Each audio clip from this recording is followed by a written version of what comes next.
questions. Anybody?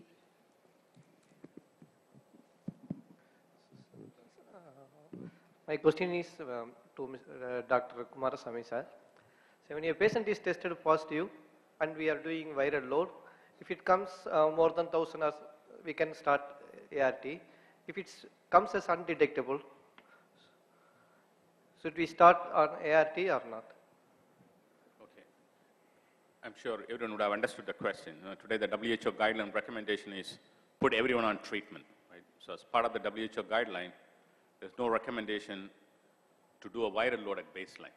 So many people in public health will not know this, right? But again, so your question is very valid. So today in the US, DHS's guidelines, so what they've used is anyone who has got a detectable viremia, start on treatment. In those regions, detectable viremia is not 400 copies or 150 copies. They can even further go down, 50, 20, even in some of those institutions, they even have 2-copy assays. That is also been detectable, right? Anyone who is having detection, you have to start on treatment. So we have a very small proportion. I think our group have earlier published from Chennai, especially on these elite controllers. It's a very small group of population for HIV positive, having continuously undetectable viral load. So these are something where, we are looking at this viral load at the plasma. So we are not sure about whether they have certain types of viral strains where our primers are not picking up. We do not know, all those questions. At this time, if you ask me, I will start everyone on treatment. Because to find one such elite controller, you have to keep doing viral load for thousands and thousands of people to get that. Again, today in the WHO guideline, it's not been recommended to put viral load for everybody. So, but on monitoring, you do this. So your question is, I think I'll start treatment for everybody. Actually, I'm having a patient. She is positive for the past 3 years. I'm looking for CD4 count and viral load once in 6 months. Her viral load is even now it's undetectable for the past 3 years, and the CD4 count is more than 1,500. So I am in a dilemma: should I start or not? Yeah, same thing. Settings. There are a few cases. These are cases when you put on treatment, we have no idea how to monitor them. They already have undetectable viral load, but there are enormous benefits, right? This patient has got HIV. Somewhere. I showed this morning. The HIV can be in the tissues. There are reservoirs setting up. It can go in the glands. It can be the gut, in the genital tissue, where there will be residual viremia, which will induce a lot of non-AIDS complication, evolution of liver disease and kidney disease. I think putting on treatment early, there will be effect. So there are no data to show this, but at this time, I think I'll start treatment. But there are groups like Jay Levy, the legend from California. He'll say, if he asks you, he said, don't start on treatment. There are a lot of different groups have this now with the currently available data. We do not know the transmission question of this person, right? So whether this person will transmit HIV to somebody else, we do not know all those questions. I think since we don't have perfect answer, I'll start on treatment. My question is to Dr. Gillada sir and Kumarasamy sir. In Indian scenario, we are using efavirenz with a dose of 600 milligram. In your practice, what percentage of patients you have to stop efavirenz because of suicidal tendencies? I would like to know, sir. Thank you. At least in my practice for last several years, I have been using efavirenz in low dose. Only problem comes is it increases pill burden. Because if you give 200 milligram 2 tablets, then they have to take 3 tablets. And sometimes they are not willing to take, and we ask them, one day you take 1 tablet, one day you take half tablet. And some of the smart patients, they started taking half tablets and their viral load is suppressed. So I think we need to again look at even tenofovir and lamivudine doses also. Because lamivudine, 100 milligram it works in hepatitis B. Why we require 300 milligram in HIV? So we need to look at all these issues, and somehow we are not able to publish it, but probably in next couple of months we'll publish the data. So coming to the question on proportion of the people in our cohort, 7 to 10% of them, they complain of some CNS toxicity, not all on suicidal tendency. Many of them don't complain about suicidal tendency to any of us, right? Only when you keep counsel them, sometimes they open up to one of the counselors. So we don't have the perfect data for that, but we have that from the ENCORE study and from the START study, which has been significantly, much higher. So coming to these, lowering the dosage, in India, we don't have what is called TLE 400, efavirenz, a fixed dose tablet. So we have to use 200 efavirenz, which is a high pill burden. So individuals who have got CNS toxicities because of efavirenz, if we can't use other drugs, we had reduced the dosage by giving 2 different 200 milligrams. They all had suppressed viral load. So only thing is today, in the WHO guidelines, we are not recommending that for patients who got TB, who got rifampicin, where rifampicin 400 is not recommended, as well as we don't have enough data for pregnancy. Question for Dr. Akash. What is the cost of soft lady or soft dicla in Indian full treatment for the Indian persons? I think very, very valid question. And the cost of therapy of sophosphor ledipasvir in India is now down to around 35,000 to 40,000 rupees for the full therapy of 3 months. Soft decla would also cost more or less the same, which is actually less than 0.1% of the cost in the United States. And that's because of the transfer of technology by Gilead Sciences, where now they have actually transferred and given the rights of manufacturing to Indian companies who are manufacturing the hepatitis C drugs. And therefore, the whole therapy is now costing less than 40,000 rupees.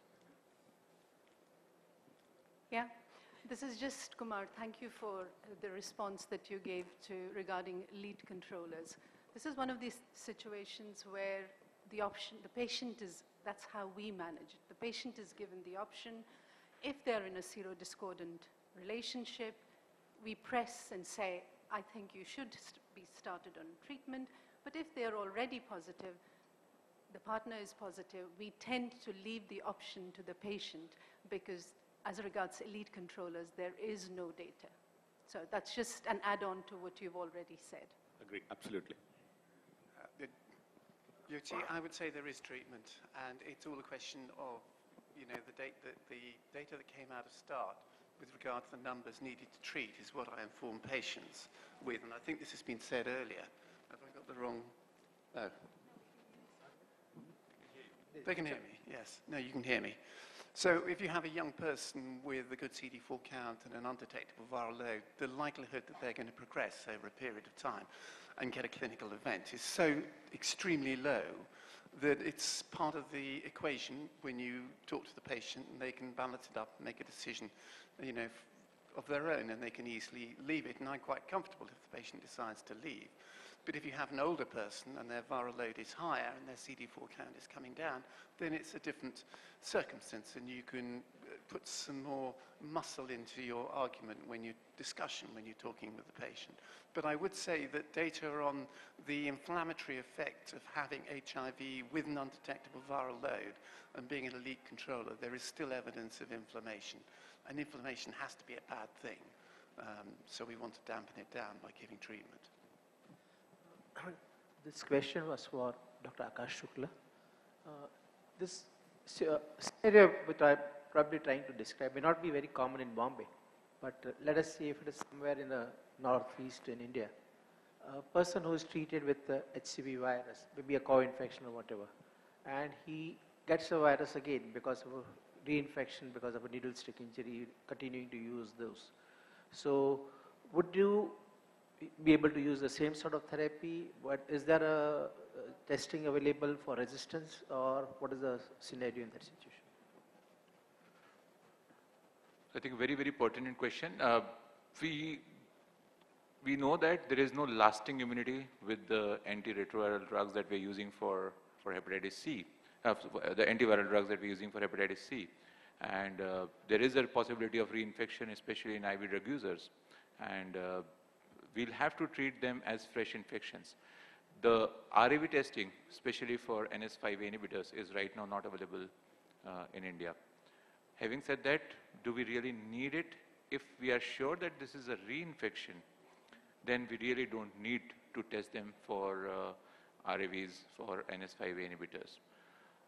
The problem would be if there is a recurrence or relapse, because we really have very limited options here in India. We have just 3 drugs available to us for hepatitis C, soft, ledipasvir, and decladesivir. We don't have the every 3D regimen. We don't have the Previrs. So we really have constrained resources.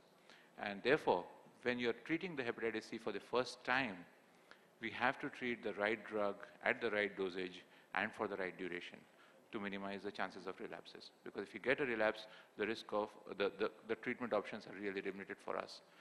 Practically for us, if we have given adequate dosage for the first time, and if you have relapse, you'll probably have to go back to interferon-based regimens, the triple therapy.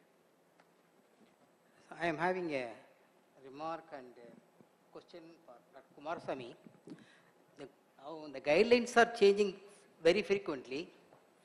Only very few HIV physicians are attending and updating themselves. Many people still they are thinking and starting the CD4 count 250, 350 is the marker for initiating HIV therapy. What we are going to do to reach them, that is one thing. That's not a question. Another thing, WHO 2016 guidelines is saying that is viral load estimation is mandatory, yes, accepted, but how frequently we have to do, once in 6 months or once in a year? We are doing once in a year because of cost factor. Whether it is useful to pick up the mutations or viral failure, virological failure, whether it could be once in a year is sufficient or not. That's what my question. I think I'll answer your second question quickly because easier. So today the recommendation is you do a viral load at 6 months after starting treatment, and if suppressed, do it at the 12th month. Then after that, it's suppressed every 12 months. So this is a current recommendation. So can we further reduce, like rather than doing every year, every other year? Right now, we won't recommend because viral load is very important, especially for even AIDS 90 by 90 by 90, and also is a very important indicator for adherence and as well as for transmission-related questions. But on the other hand, the new WHO guideline also says you can do away with the CD4 monitoring. So once you start someone at a higher CD4, and if they're virologically suppressed, and if they have adequate CD4 of more than 350, it has got no value. So you can even either do it or even do it away with the CD4. But viral load, I won't do that. I'll keep doing because that has got a lot of benefit. So to your question, why few doctors are attending, I think we keep organizing regional meetings. I think if we can get the telephone, a number of all the HIV doctors, we can send a text message of a WHO 2016 in a small shot. So SMS message so that at least they will get updated on that. So we are looking at several ways how we can give information to doctors, especially on HIV updates. I want to add on hepatitis C reinfection or recurrence. Already we are having those who have used sofosbuvir in cirrhotic, having attained SVR12, and we just have to test. We just tested after 24 weeks, and we found the virus again. So we think that this is a recurrence, not reinfection, even among the injecting drug users. And especially in Northeast, most of the people are not sharing syringes.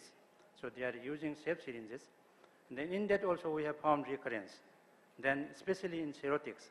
So what we do is we repeat treatment, including ribavirin, especially in cirrhotics. And they are responding again. It's already 6 months now. So we have had some cases on that. I think that's a very valid point. In patients who have cirrhosis and genotype 3, it is a good idea to start ribavirin right from the beginning. So these are the cohort of patients who have a tendency to relapse. So genotype 3, cirrhotics, either extend therapy or use ribavirin. I think that is the guiding principle for genotype 3. Coming back to your first point, that if the patient has achieved SVR12 and has again detectable RNA at 24 weeks, is this a recurrence or is this a fresh infection? The studies have shown that if you have achieved SVR12, almost 99.8% of these patients will have SVR48. So the chances of a relapse happening beyond 12 weeks is 0.2%. So it's really rare. I would presume if somebody is getting a detectable RNA subsequently, there are two possibilities.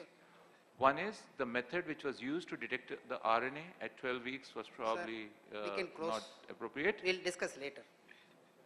And the second is it's a reinfection rather than a recurrence. I request the chairpersons to kindly felicitate the speakers. Dr. Mathur, to Dr. Wilkins,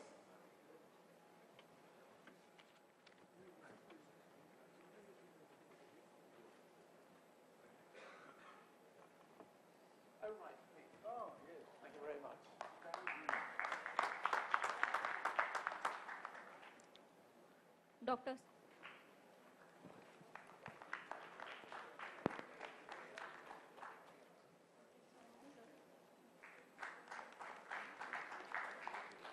Dr. Sankarnathan,